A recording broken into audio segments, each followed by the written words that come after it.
everybody, thank you for watching. Here I am doing another live, and a really big thank you to everyone who's actually watching me live right now, because I am really grateful of that. So thank you, and stick with this.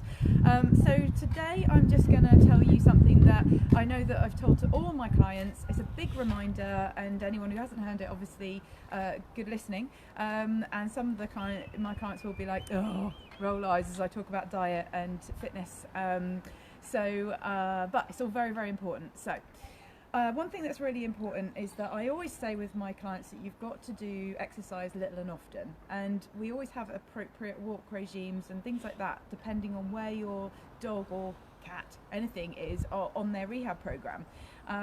So with all this glorious weather, it's really important that I just say to you that try really hard. We're only allowed one exercise a day. I understand how much you want to just go out and make the most of it, but try really hard not to make it a massive burden for your dog who can't quite handle it. So, you know, do one walk, do enjoy it, but keep it within your exercise ability and your fitness ability.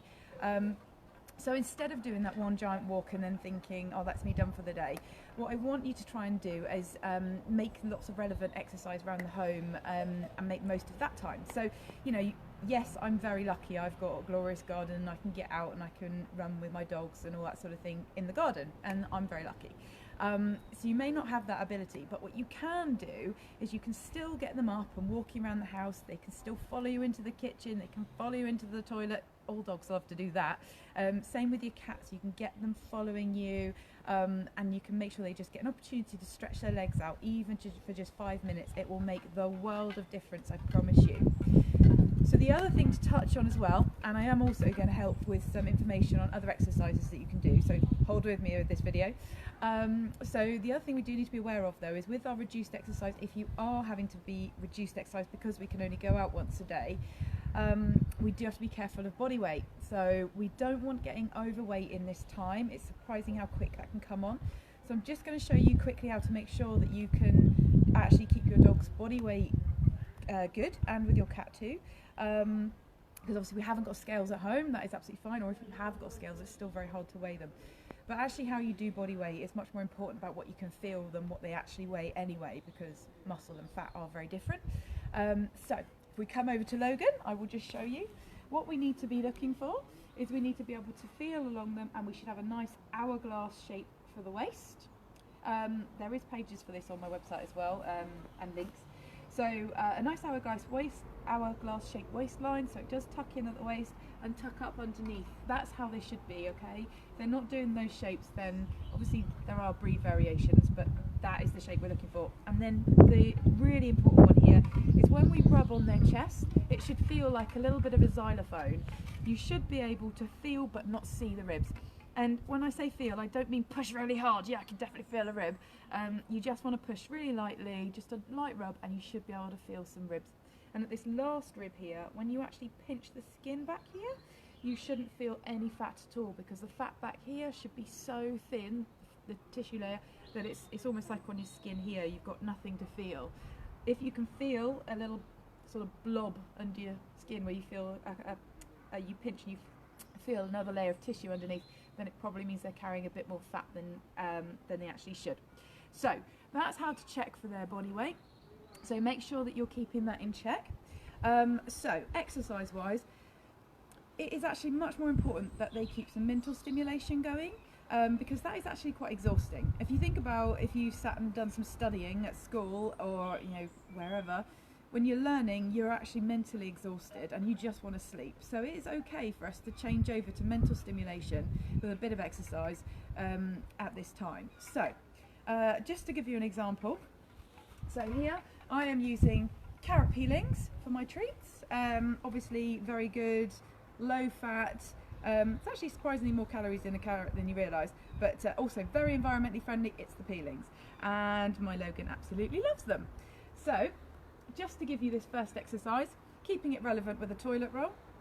If you stand on one leg, this is just an example as to why this exercise helps with our dogs, as I like to show people how it works on them too. So if you stand on one leg, only if you're able to, by the way, don't go hurting yourself. If you pass this toilet roll from one hand to the other, what you'll notice is that you think I've just moved my upper body because my hands have gone from one place to another, but actually in order to stay straight and stay balanced, my leg has engaged different movement around it so that I can stay upright and not fall over. It's adjusting my balance. So same for our dogs. What we're going to do here is high fives. So I'm not a trainer at all, so you might want to check in with some dog trainers as to how to train your dog, but this is the challenge that I'm setting you, is to teach your dogs how to do high fives while stood up. And the reason is, if I can just take his foot, when you lift him up, you can see his body weight shifts over to this opposite diagonal. So I don't want you guys to do any forcing at all, which is why I'm saying train them so they'll give you. So with Logan, actually he knows how to wave. Logan, wave, wave, wave, wave, wave. He's also very stubborn and over 14. Wave, wave, good boy. He did it with the other foot. So for him, he will pick up that leg, and this is what we want to encourage, is for them to pick up their own foot, and then when they pick that foot up and touch your hand, they're going to shift their weight over onto the opposite diagonal and engage that muscle. And to change it, to make it a really difficult exercise, you move your hand, and therefore move your target. So, Logan. So you're moving your hand in various locations, so as they touch in those various locations, they're going to engage different muscle throughout their back leg, their opposite diagonal. It's something to work on. It's not something that you're going to be able to do immediately just because I've said so, but it gives you something to do, something to enjoy. It won't work on a three-legged, obviously, like this one, but it hopefully will give you an idea of something that will be fun for you to try, and to keep you and your dog mentally stimulated. Hey, try it with a cat. If you do manage it with a cat, let me know. It would be great to hear about that, and enjoy. So yeah, stay safe, stay well, and contact me if you want any more information. Take care. Bye bye.